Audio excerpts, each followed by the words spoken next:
अब तक जो हमारे प्रोग्राम्स हुए हैं, अगरचे कि हमने अभी स्टार्ट लिया है, कुछ प्रोग्राम्स किए हैं, लेकिन हमने एक कोशिश है जो शुरू कर दी है कि हम रियल एस्टेट के हवाले से जो आपके मसाइल हैं उनको हल कर सकें। साथ ही साथ हमने सेक्टर से जुड़ी बहुत सी अहम शख्सियात हैं जिनसे हमने बात भी की है और हम उनके शुक्रगुजार भी हैं कि उन्होंने हमारे प्रोग्राम में आके अपने मसाइल को भी डिस्कस किया और इस सेक्टर के हवाले से जो अहम चीज़ें हैं वो भी हमारे नाज़रीन के साथ डिस्कस की हैं।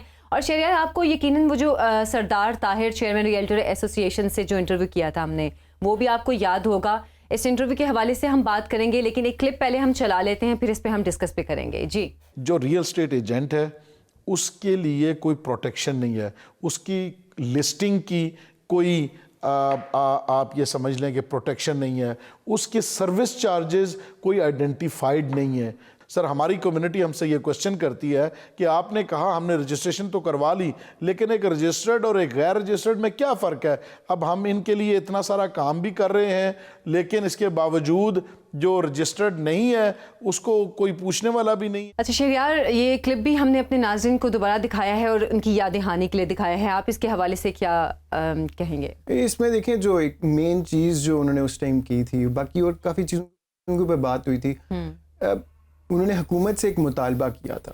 हुकूमत से मुतालबा ये था कि रजिस्ट्रेशन के अमल के ऊपर काफ़ी ज़्यादा हुकूमत की तरफ से प्रेशर आया था, FBR की तरफ से प्रेशर आया था, FATF के कुछ सॉर्ट ऑफ कहते हैं कि कुछ लवाजमात को पूरा करने के लिए काफ़ी ज़्यादा प्रेशर आया था कि ये इनको रजिस्ट्रेशन के अमल के अंदर डाला जाए। उसके ऊपर इनकी जो चेयरमैन फेडरेशन ऑफ रियल्टर्स की जो पूरी रियल एस्टेट की एसोसिएशंस हैं, उन्होंने मिलके इसके ऊपर अवेयरनेस कैंपेन्स चलाई थी, क्योंकि इनके ऊपर जो रियल एस्टेट एजेंट्स हैं वो दे वांट कि हम रजिस्ट्रेशन ज़रूर करें, बट उसके अगेंस्ट हमें कोई इंसेंटिव मिलना चाहिए, कोई फ़ायदा होना चाहिए। तो वो उनका मुतालबा ये है कि भाई आप इनके जो लोग रजिस्ट्रेशन करते हैं उनको वो कौन से इंसेंटिव्स आप दे रहे हैं, कौन से आप मतलब सेफ्टी नेट्स प्रोवाइड कर रहे हैं कि जो रजिस्ट्रेशन जो कर रहा है बंदा और जो नहीं कर रहा उसके अंदर कोई फ़र्क नहीं है। बिल्कुल। दूसरी तरफ से you are not able to control the people who are not registered. तो जो लोग रजिस्टर कर रहे हैं वो इनसे पूछते हैं कि भाई हमें आपने रजिस्टर तो हमने आपके कहने के ऊपर कर दिया, लेकिन इसमें सेफ्टी नेट्स कहाँ? अच्छा, लेकिन शहरियार, आपने साथ ही साथ इन तमाम प्रोग्राम्स में जो हमने अब तक किए हैं, रीरा के हवाले से बहुत आवाज़ बुलंद की है, और इतने प्रोग्राम्स के बाद क्या आपको लगता है कि अभी भी आप उनकी वकालत करेंगे? देखें, रियल एस्टेट रेगुलेटरी अथॉरिटी के कुछ इम्पॉर्टेंट पॉइंट्स भी हैं, कुछ थोड़े से क्या कहते हैं नेगेटिव इस सेंस में कि जिस तरीके से किया गया ना उसके अंदर नेगेटिविटी है। इसके ऊपर भी हमने अपने गेस्ट के साथ बात की थी। पहले वो नाज़रीन देखते हैं, उसके बाद फिर इसके ऊपर आगे बात करते हैं। कोई भी अथॉरिटी सोचे कि दुबई में काम कर रही है, टर्की में है, हम उसको उठाकर यहाँ पे इम्प्लीमेंट कर दें, नीड है, बट उसके साथ कोई सपोर्ट सिस्टम चाहिए। आपको एक पूरा इकोसिस्टम डेवलप करना है। वहां पे हम लोग मार खा जाते हैं।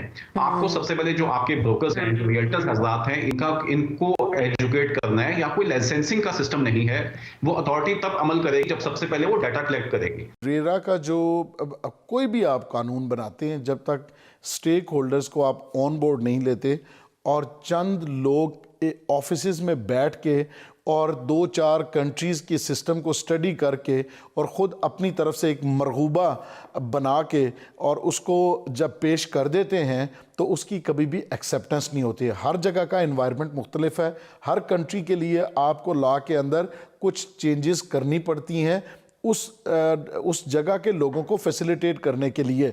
तो रीरा बन गया, बहुत अच्छी बात है, लेकिन इसमें हमारी एज सच इनपुट शामिल नहीं थी, रियल स्टेट कम्युनिटी की इनपुट शामिल नहीं थी। जो बिल्डर्स डेवलपर्स हैं उनके लिए ये प्रॉब्लम है कि वो कहते हैं कि पहले हमारी जो डेवलपमेंट अथॉरिटीज़ हैं उनसे जान नहीं छूटती, तो एक घर हमारे ऊपर और रख दिया है कि आप इससे भी लें। तो आयशा, जिस तरह की देखा आपने, सरदार ताहिर ने भी और जो दूसरे गेस्ट थे उन्होंने भी बात की रेरा जो है वो बिल ले आए, उसको बना लिया गया, बट स्टेक होल्डर्स जब तक इन्वॉल्व नहीं होंगे तो उनको हमेशा रेजिस्टेंस आएगी। ऐसा ही है। अब लेकिन इसके अंदर मैं वकालत फिर भी रेरा की करता हूँ, मैं करूँगा, बिकॉज एक स्ट्रक्चरली ना आपको रिफॉर्म करने की ज़रूरत है। उनकी एक बात बिल्कुल ठीक है, जहाँ पे वो कह रहे हैं कि अभी हमारे पास पहले इनको NOC लेने के लिए कम से कम एक सोसाइटी को 15 या 16 जो है वो NOCs लेने पड़ते हैं। अच्छा। एंड इसमें बहुत ज़्यादा टाइम लगता है उनकी, वो भी अपने और वो NOCs डिफरेंट डिपार्टमेंट से लेने पड़ते हैं? NOC डिफरेंट डिपार्टमेंट से लेने पड़ते हैं। आपके रेवेन्यू के अलग हैं, एनवायरनमेंट के अलग हैं, इसके बिजली के अलग हैं, गैस के अलग हैं, और भी बहुत सारे डिपार्टमेंट्स हैं। ठीक। और इसके साथ वो कहते हैं कि हम एक और अब जो हमारे ऊपर जो है वो आप एक रेगुलेटरी अथॉरिटी बना देंगे तो हम उसको भी अब जवाब देंगे what is going to do in according to them. जो उनका बात बजा है कि ये एक और हर्डल क्रिएट कर देगा, एक और ब्यूरोक्रेसी का एक हर्डल क्रिएट कर देगा, जो फिर बाद में अब्यूज भी हो सकता है सिस्टम जिस तरह होता है। लेकिन इसमें मैं फिर भी वकालत करता हूँ। अब मैं वकालत क्यों करता हूँ? हमारे सामने एग्जाम्पल्स हैं कि जब तक इस तरह की रेगुलेटरी अथॉरिटी दुबई में नहीं आई थी तब हौश पौश तरीके से रियल एस्टेट चल रही थी। जब तक इस तरीके की रियल एस्टेट अथॉरिटी इंडिया में नहीं आई थी तब तक हौश पौश तरीके से चीज़ें चल रही थी। अब इसके अंदर कुछ आई थिंक काफ़ी ज़्यादा चीज़ों को कवर किया गया है। अच्छा। अब अगर जो है वो जो स्टेक होल्डर्स हैं वो सिर्फ और सिर्फ इस बेस के ऊपर इसको मतलब रेजिस्टेंस दें कि हमारी बात नहीं सुनेगी, तो I think there should be a common ground जहाँ पे उन 3, 4, 5, 6 बातें होंगी जिनको रिजॉल्व किया जा सकता है। अब रेरा जो है वो उसके अंदर बेहतरीन अच्छी चीज़ें क्या हैं, वो कहते हैं अभी हमने कोर्ट के केसेस के ऊपर भी बाद में बात करनी है, तो तकरीबन 1.5 लाख के करीब जो है वो कोर्ट के केसेस हैं जो रियल एस्टेट के पेंडिंग है। बल्कि सॉरी मैं आपकी बात काट रही हूँ, मुझे याद आया कि सुप्रीम कोर्ट में एक केस का फैसला हुआ है कुछ साल पहले, गालिबन 1-2 साल पहले। वो 50 साल से केस चल रहा था सुप्रीम कोर्ट में। ऐसे ही मतलब इस तरह के केसेस अगर कोर्ट्स में इतने अरसा चलेंगे तो फिर पता नहीं कितनी तादाद हो जाएगी केसेस की। बिल्कुल। तो रेरा जो है वो उस चीज़ को भी आम बंदे के लिए भी उसको कवर कर रहा था कि जो भी आपके रियल एस्टेट से रिलेटेड केसेस होंगे वो एक एपलेट कोर्ट है जो रेरा के अंडर होगा जो उसको सुनेगा। तो आपकी जो है वो फास्ट ट्रैकिंग हो जाएगी रियल एस्टेट के इश्यूज जो केसेस हैं उनके ऊपर। लाइसेंसिंग के अंदर इसकी बात हुई हुई है, प्रोजेक्ट्स की ऑन बोर्डिंग की इसके अंदर बात हुई हुई है। अच्छा। हमें ये ज़रूरी है कि हम लोग रियल एस्टेट को ट्रांसपेरेंट बनाएं। हमें ज़रूरी है कि रियल एस्टेट की ट्रांजैक्शंस को रिकॉर्ड किया जाए सो दैट हमें एग्जैक्टली पता हो कि रियल एस्टेट कितनी हद में मतलब जो है ना वो हमें हेल्प करता है, और जिसके मतलब अंदर वही बात है ना, हर चीज़ को रेगुलाइज करने की भी ज़रूरत है और साथ ही साथ एक प्रॉपर सिस्टम की ज़रूरत है जिसमें जो कि हम बार बार बात करते हैं। अच्छा शहरयार, एक चीज़ जो एक और सवाल जो मेरे जहन में था कि टैक्सेस का कितना हाथ है इस सेक्टर को बूम और ग्लूम करने में, क्योंकि हम अपने मुल्क का अगर हाल देखें तो टैक्सेस ना देने की वजह से हम कहते हैं कि हमारी इकॉनमी यहाँ पहुँची हुई है। तो इस सेक्टर में कितना बड़ा हाथ है? इसकी थोड़ी सी हिस्टोरिकल थोड़ी सी बैकग्राउंड ले लेते हैं। जी बिल्कुल। 2020 के अंदर जब इमरान खान की हुकूमत में, former prime minister Imran Khan की हुकूमत थी, उस टाइम पे पेंडेमिक आ गया था, बिल्कुल हर चीज़ जो है वो बंद हो गई थी। उस टाइम पे टैक्सेस की छूट देने की वजह से और साथ एमनेस्टी देने की वजह से एक बूम आई थी रियल एस्टेट में, और वो बूम लिंक्ड थी टू द इकोनॉमी। अच्छा। कि रियल एस्टेट के बूम के साथ उन्होंने इकोनॉमी की बूम को जो है वो लिंक किया ताकि इसके अंदर जो है वो इन्फ्लक्स आएगा पैसों का, बिकॉज ये सबसे ज़्यादा सेफ इन्वेस्टमेंट समझी जाती है and it is the easiest way for undocumented money to become documented. तो वो एमनेस्टी ने उस चीज़ का फ़ायदा उठाया, टैक्सेस के अंदर छूट मिली, और उसके बाद जिस तरह की बूम आई 2020 और 21 के अंदर, उस तरह की बूम हमने शायद पहले कभी नहीं देखी। नहीं, बिल्कुल भी नहीं। जिसके अंदर 3, 4, 5 टाइम्स जो है वो इंक्रीज आया। सो आप देखें कि इस तरीके से जब टैक्सेस आपकी कम होते हैं तो मार्केट के अंदर ट्रांजैक्शन बढ़ती है, और प्लस अगर उसके अंदर साथ आप एमनेस्टी भी डाल दें तो बहुत ज़्यादा ट्रांजैक्शन बढ़ जाती हैं, जिस तरीके से हमने देखी। अब उसी का एक अगर ऑपोजिट एग्जाम्पल ले लें तो अभी जो नया लास्ट बजट आया है जिसके अंदर उन्होंने टैक्सेस जो हैं वो उनको अभी चेंज कर दिया काफ़ी ज़्यादा। सो 3 तरह के टैक्सेस लगाए। एक तो विद होल्डिंग टैक्स था जो पहले 2020 के अंदर 1% था वो फॉर फाइलर एंड 2% था फॉर नॉन फाइलर, ठीक है, वो बढ़ा के 2 और 5% कर दिया। अब इसके अंदर थोड़ी सी बात हो सकती है बट आई डोंट थिंक इससे कुछ ज़्यादा फ़र्क पड़ा होगा। 5% अगर आप नॉन फाइलर हैं, अगर आप बाकी और तरीके से पैसे बना रहे हैं, अनडॉक्यूमेंटेड हैं, और आप उनको प्रॉपर्टी के अंदर उसको डॉक्यूमेंट करते हैं, तो आई थिंक 5% टैक्स देना जो है वो इतना कोई अच्छा, इस पे कोई क्लिप भी है, पहले हम वो चला लेते हैं फिर मजीद भी इस पे बात करते हैं। ऑलरेडी 35% तक टैक्स पे कर रहे हैं कि अगर किसी कोई रेंट की इनकम किसी को आ रही है तो उसके ऊपर अप टू 35% तक हम रेंटल इनकम के ऊपर ऑलरेडी टैक्सेस पे कर रहे हैं। जो मैंने पैसा कमाया है उस पैसे के ऊपर मैंने अपना इनकम टैक्स पे किया है। मेरी वाइट मनी है, उस वाइट मनी से मैंने कोई प्रॉपर्टी परचेज की है, तो वो मैं कब तक उसके ऊपर टैक्सेस लेयर्स के ऊपर 100 किस्म के ये टैक्सेस हैं जो बार बार और हर साल मैं ये टैक्सेस पे करता रहूँगा। तो आपने अगर रीरा बनाया है बगैर स्टेक होल्डर्स के, इसका मतलब ये है कि आप इस इंडस्ट्री को डिस्करेज करना चाहते हैं। आप ये चाहते हैं कि इस इंडस्ट्री को लोग छोड़ के आपके पास लोग पैसा रखने के बजाय दुबई में चले जाएं, मलेशिया में चले जाएं, टर्की में चले जाएं, या वो ममालिक जहां पे लोग सिटीजनशिप ऑफर कर रहे हैं। कैपिटल फ्लाइट इसी वजह से हो रहा है। और जो ये समझ रहे थे कि हमने ये टैक्सेस इतने ज़्यादा किए हैं तो इसकी वजह से शायद रेवेन्यू जनरेशन बहुत ज़्यादा होगी, तो बेसिकली रेवेन्यू तो डिविडेंड है। अगर आपकी कोई चीज़ सेल परचेज होती है तो उसका डिविडेंड है रेवेन्यू, आपका टैक्सेस हैं। तो शहरियार, जैसे कि सरदार ताहिर साहब भी टैक्सेस के हवाले से ही बात कर रहे थे और हम भी ये बात करते हैं, मतलब ये ज़रूरी है, टैक्सेस का होना ज़रूरी है। देखिए, टैक्सेस का होना नेचुरली ज़रूरी है बिकॉज इससे हुकूमत का पहिया चलता है, जाहिर है। उसको बेहतर तरीके से चलाना, वहाँ पे सर्टेनिटी होना टैक्सेस के ऊपर।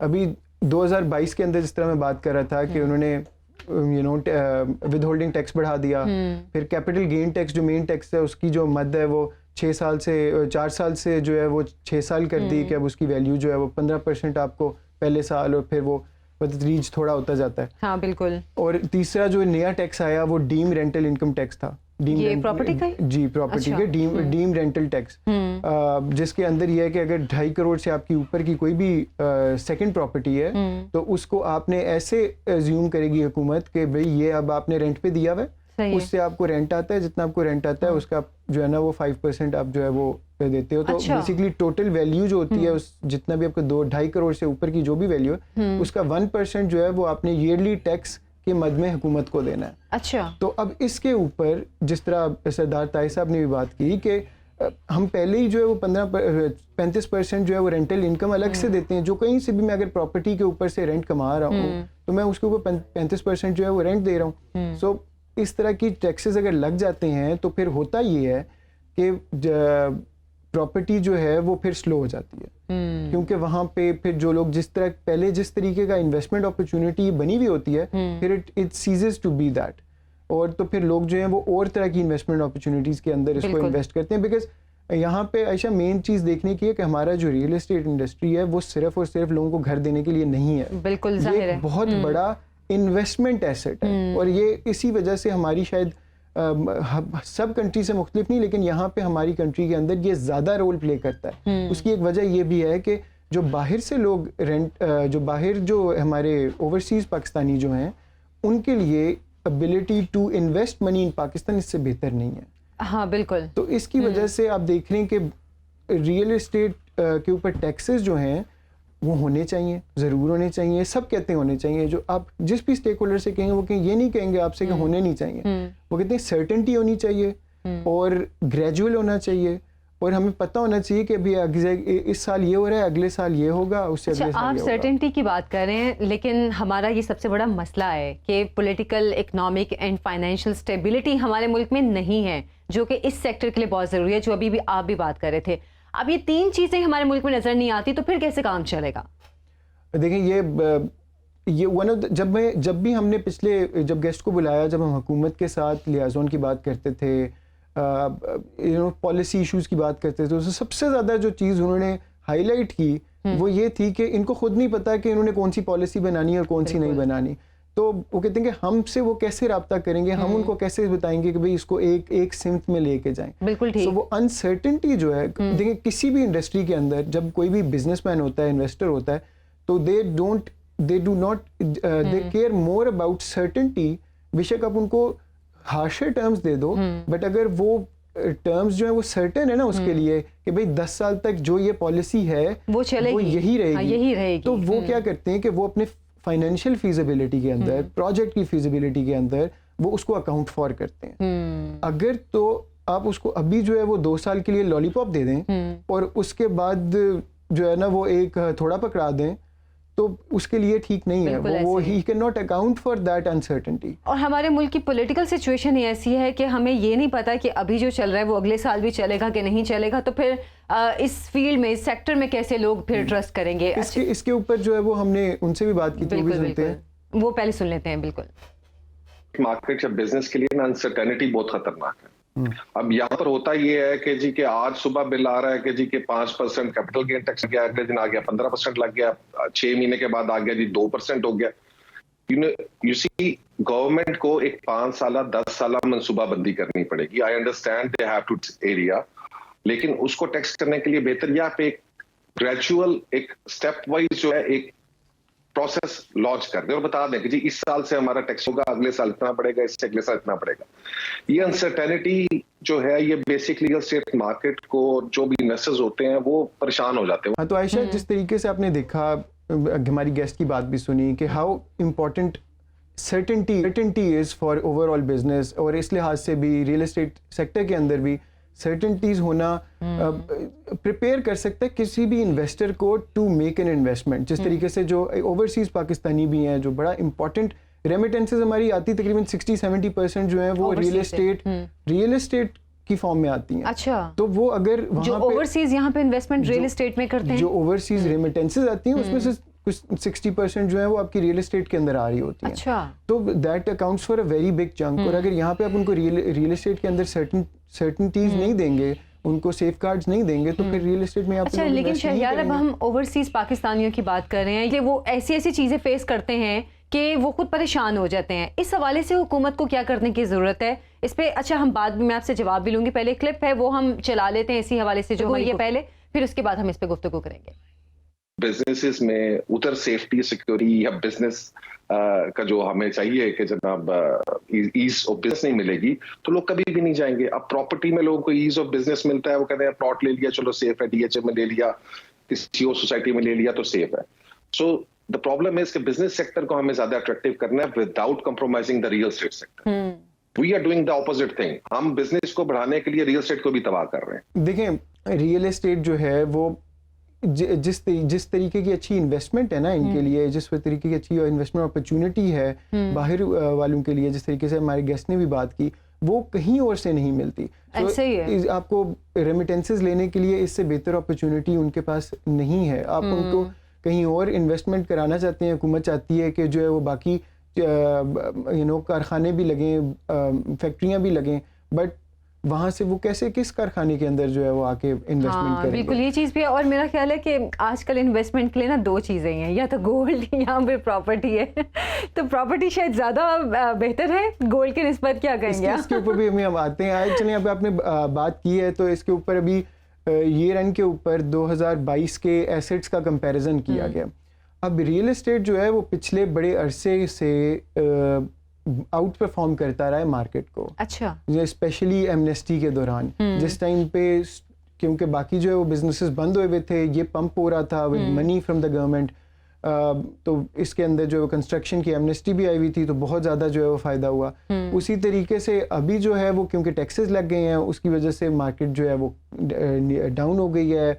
बाहर से पॉलिटिकल अनसर्टेनिटी, जिस तरह की हमने बात की, तो पीपल जो रियल एस्टेट में जो बाहर बैठे हुए overseas, they are not that keen to invest in overall sector. इसमें भी ये कुछ सेक्टर्स जो हैं वो बड़ा अच्छा परफॉर्म कर रहे हैं, जिसमें हाई राइजेज हैं। अब हुकूमत ने अपने पिछले बजट के अंदर भी हाई राइजेज की तरफ जो है वो लोगों को क्या कहते हैं, बजट के थ्रू, टैक्सेस के थ्रू, जिस तरह कैपिटल गेन टैक्स जो था वो हाई राइजेज के लिए 2 साल का था, बाकियों के लिए प्लॉट्स के लिए 6 साल का था। अच्छा, सो दैट शोज कि the government is trying to incentivize high rise development, which is a good thing। जिस तरीके से हमने पहले बात की कि ग्रीन एरिया भी हमें चाहिए, और शहर फैलते से फैलते जा रहे हैं, but it's not sustainable living.